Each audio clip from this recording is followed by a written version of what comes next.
తెలంగాణ రాష్ట్ర ప్రభుత్వం తరఫున వీహబ్ ఇందిరా మహిళా శక్తి సభ్యులందరినీ ఇక్కడికి ఆహ్వానించి ఈరోజు నూతన కార్యక్రమాలు ప్రారంభించడానికి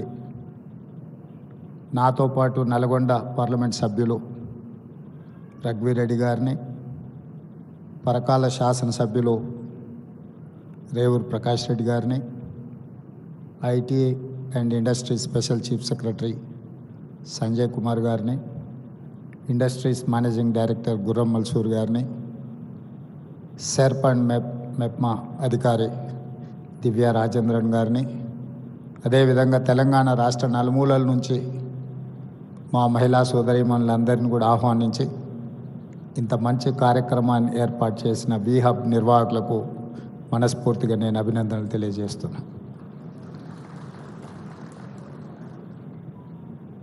మహిళా శక్తి,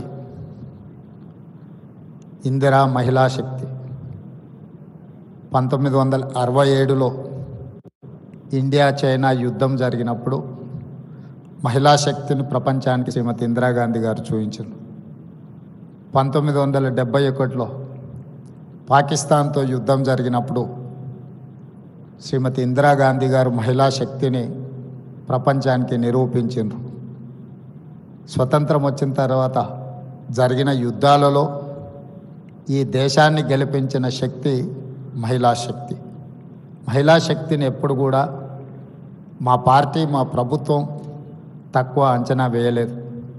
సుదీర్ఘమైన కాంగ్రెస్ పార్టీ అధ్యక్షురాలుగా శ్రీమతి సోనియా గాంధీ గారు బాధ్యత నెరవేర్చి 10 సంవత్సరాలు యూపీఏ 1, యూపీఏ 2 ప్రభుత్వాలను తీసుకురావడమే కాకుండా right to education act, right to information act, food security act ఇలాంటి అత్యంత పారదర్శకమైన చట్టాలను శ్రీమతి సోనియా గాంధీ గారు తీసుకొచ్చి మహిళల యొక్క శక్తిని నిరూపించి మహిళలే ఈ దేశానికి ఆదర్శం, మహిళా శక్తి అండగా నిలబడితే ఈ దేశం అభివృద్ధి పదం వైపు నడుస్తుంది అని చెప్పి నిరూపించిన పార్టీ ప్రభుత్వం కాంగ్రెస్ పార్టీ, మా ప్రభుత్వం.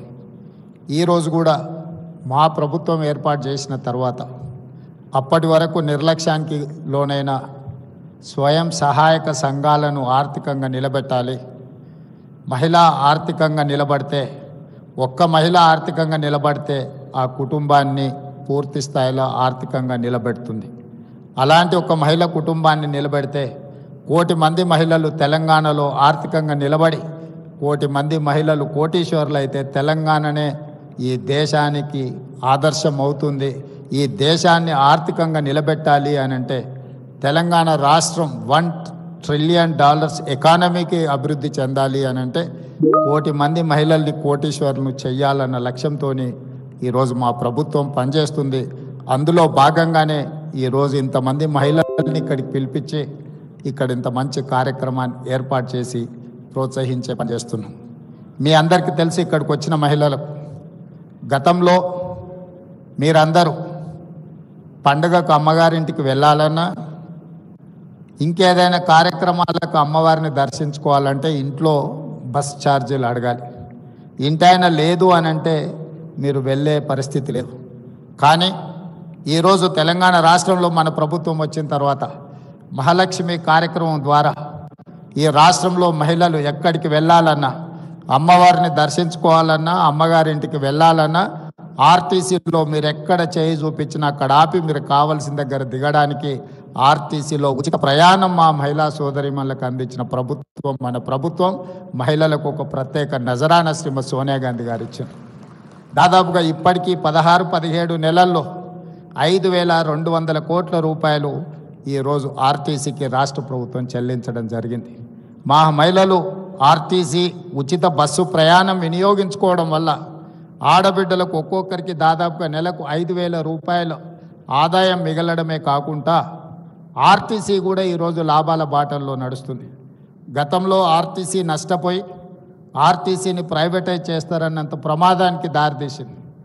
ఆనాడు జీత భత్యాల కోసం వాళ్ళు నిరసన తెలిపి బంధులు పాటిస్తే దాదాపుగా 50 మంది కార్మికులు చనిపోవడం జరిగింది. అలాంటి ఆర్టీసీలో 50,000 మంది కార్మికులు ఉన్నారు.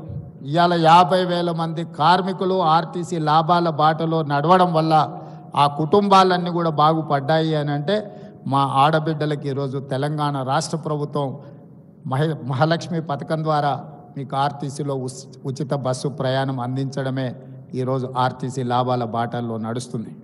ఇదే కాదు, ఈరోజు ఆడబిడ్డలకు 500 రూపాయలకు సిలిండర్ అందించిన ఈరోజు గ్రామీణ ప్రాంతాలలో ముఖ్యంగా తండాలలో గూడాలలో ఉన్న ప్రభుత్వ పాఠశాలలు అమ్మ ఆదర్శ పాఠశాల పేరు మీద పాఠశాల నిర్వహణ పెత్తనం అంతా కూడా ఈ అమ్మల చేతుల్లో పెట్టాం. ఎందుకంటే గ్రామీణ ప్రాంతాలలో చదువుకుంటున్న పిల్లలు వాళ్ళ పిల్లలే, మరి వాళ్ళ పిల్లలు స్వయంగా చదువుకుంటున్న పాఠశాలల నిర్వహణ ఆడబిడ్డల చేతుల్లో ఉంటే బాగుంటుంది అన్న ఆలోచనతోటి అప్పటి వరకు ప్రైవేట్ వ్యక్తుల చేతుల్లో ఉన్న ఈ పాఠశాలల్ని ఈరోజు అమ్మ ఆదర్శ పాఠశాల పేరు మీద ఆడబిడ్డలకి అందుబాటులోకి తెచ్చినాం. ఇదే కాదు, ఈరోజు దాదాపుగా 1,30,00,000 డ్రెస్సులు ప్రభుత్వ పాఠశాలల్లో చదువుకుంటున్న విద్యార్థులకు కుట్టించే బాధ్యత. గతంలో ఇవన్నీ కార్పొరేట్ కంపెనీలకు ఇచ్చేది, కానీ మన ప్రభుత్వం వచ్చిన తర్వాత పాఠశాలల్లో చదువుకుంటున్న ప్రతి విద్యార్థికి బట్టలు